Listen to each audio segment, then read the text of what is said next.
Peristiwa yang melatar belakangi datangnya bangsa Eropa, khususnya Portugis dan Spanyol ke dunia timur, adalah jatuhnya Konstantinopel, pusat pemerintah Romawi Timur, ke tengah Turki Ottoman. Sejak saat itu, perdagangan di Laut Tengah dikuasai oleh perdagangan Islam, dan pedagang Eropa tidak bisa lagi membeli rempah-rempah dari Asia. Peristiwa ini berujung pada kelangkaan rempah-rempah yang menjadi komoditas pedagang yang sangat penting di Eropa. Oleh karena itu, bangsa Eropa mulai aktif melakukan pelayanan di dunia guna menemukan negeri penghasil rempah-rempah yang diketahui berada di dunia timur. Meski bangsa Eropa menempuh jalur berbeda, mereka akhirnya sampai di daerah penghasil rempah-rempah, termasuk Indonesia. Bahkan pada perkembangannya, bangsa Eropa mampu menjadikan Indonesia sebagai kolonianya. Pertama, bangsa Portugis.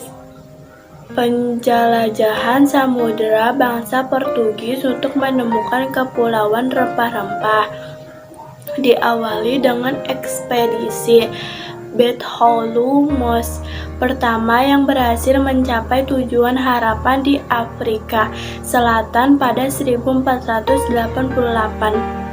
Setelah itu, Vasco da Gama mencapai Calicut dan membawa pulang rempah-rempah, membuat Portugis menempatkan Alfonso sebagai wakilnya di India.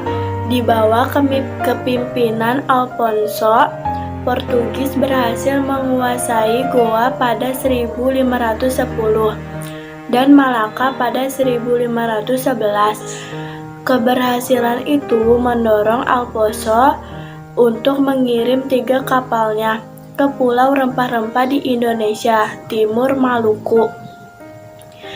2 kapal dari armada urusan Alfonso yang dipimpin oleh Anthony de Abreu dan Francisco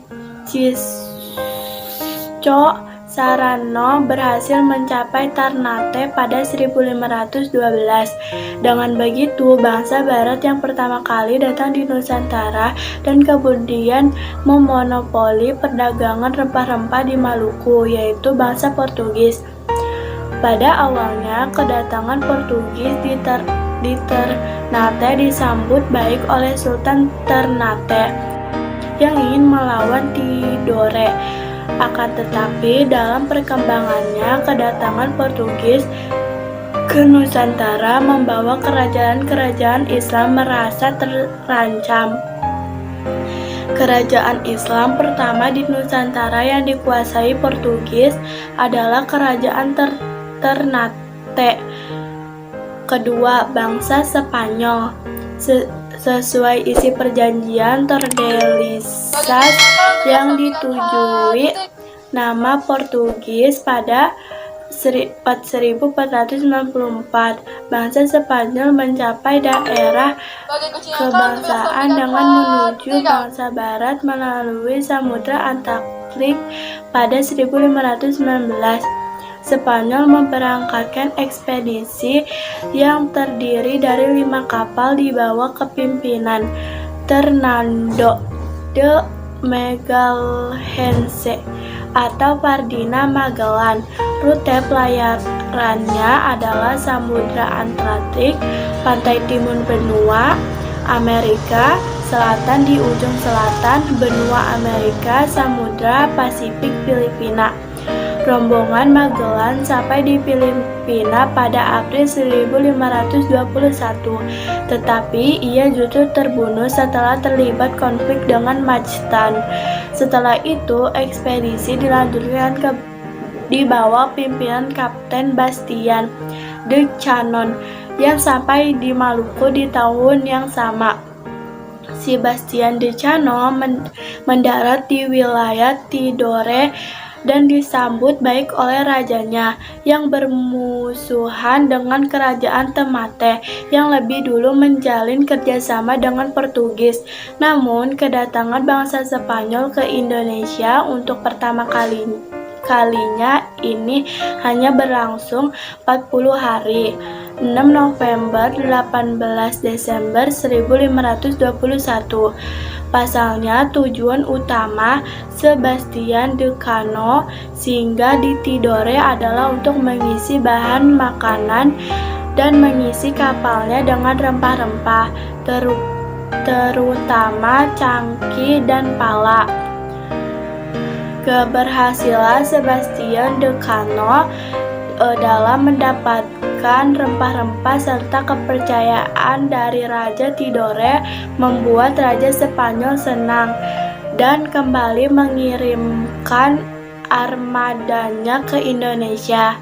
Akan tetapi, langkah tersebut oleh Portugis dianggap sebagai pelanggaran terhadap perjanjian Tordesillas.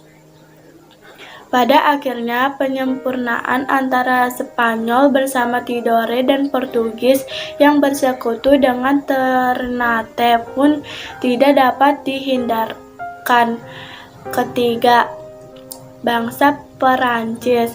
Keberhasilan bangsa Portugis mencapai dunia timur mendorong bangsa-bangsa Eropa untuk berlayar ke Indonesia. Terlebih lagi, jasa pelaut asing dan peta navigasi dapat dibeli dengan mudah di Lisabon. Pada 1530, Jean Permatier dan Prancis meninggalkan pantai Normandia untuk menjelajahi Indonesia. Dari sudut pandang pelayanan, ekspedisi ini sangat berhasil karena dapat mencapai bagian barat Sumatera dalam waktu 7 bulan. Kendati demikian, dari sudut pandang peninggalan Jean Permatier dapat dikatakan gagal total. Akibat kegagalan ini, bangsa Perancis enggan untuk mengulangi upaya dalam waktu lama.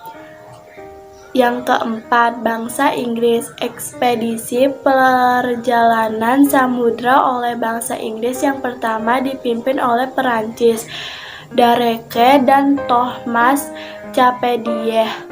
Rombongan itu berangkat pada 1577 dengan mengikuti rute penjelajahan bangsa Spanyol.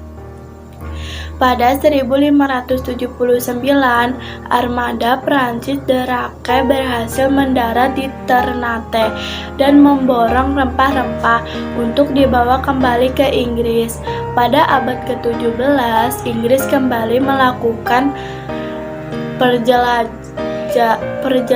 perjalanan samudra tetapi dengan mengikuti rute bangsa Portugis. Inggris kemudian berhasil menguasai India dan mendirikan kongsi dengan IEC. Dalam perkembangannya, IEC menjadi pesaing utama VOC dan berusaha menguasai Kepulauan Nusantara. Kelima, bangsa Portugis. Dalam melakukan perjalanan samudera ke dunia timur, bangsa Belanda mengacu pada pedoman perjalanan ke timur yang disusun oleh Jan Huygens van Linschoten pada 1595. Buku tersebut membuat peta dan deskripsi rinci mengenai penemuan-penemuan bangsa Portugis. Pada 1595, Belanda mengirim sebuah ekspedisi ke dunia timur yang dipimpin oleh Cornelis. Cornelis menjadi rombongan Belanda pertama yang tiba di Nusantara pada 1596, tepatnya di Banten.